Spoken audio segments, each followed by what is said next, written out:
இந்திய உறவு மிக மிக முக்கியமானது. நிச்சயமாக அது மேலும் வலுப்பெறும் என்கின்ற நம்பிக்கை எனக்கு இருக்கிறது. ஜவுளித்துறை தொழிலை பொறுத்தளவில்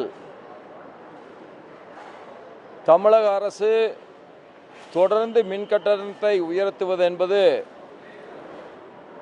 இந்த தொழில் போட்டிகளை சமாளித்து வெற்றி பெறுவதற்கு உதவுவதாக அமையாது.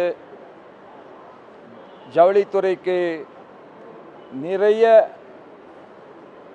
உதவிகளை மாநில அரசு செய்கின்ற பொழுதுதான் இந்த தொழில் காலத்தை கடந்து நம் மண்ணிலே நிற்க முடியும். உலகம் முழுவதும் ஜவுளி தொழில் வளர்ந்து வருகிறது.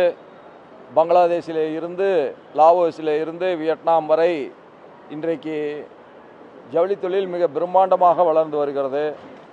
ஏன் பர்மாவிலே கூட ஜவுளி தொழில் ஒரு புதிய எழுச்சியை பெற்றிருக்கிறது.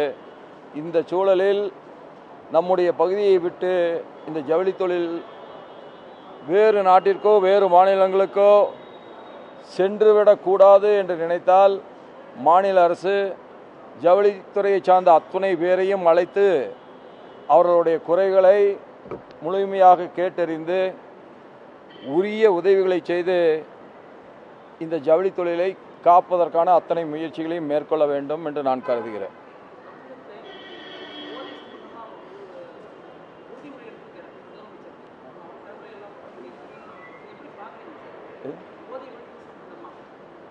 போதை ஒழிப்பு நிச்சயமாக வரவேற்கப்பட வேண்டியது ஒன்று.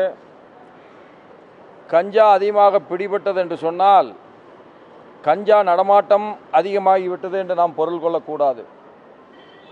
அதிக நடமாட்டத்தில் உள்ள கஞ்சாவை கட்டுப்படுத்துவதற்காக எடுக்கப்படுகின்ற நடவடிக்கையாகத்தான் பார்க்க வேண்டும். முதலமைச்சர் அவர்கள் கஞ்சாவையும் இதர போதை வஸ்துக்களையும் ஒழிப்பதற்கு எடுக்கின்ற அத்தனை முயற்சிகளையும் நான் வரவேற்கிறேன். அதை அனைவரும் வரவேற்க வேண்டும் என்று நான் கருதுகிறேன்.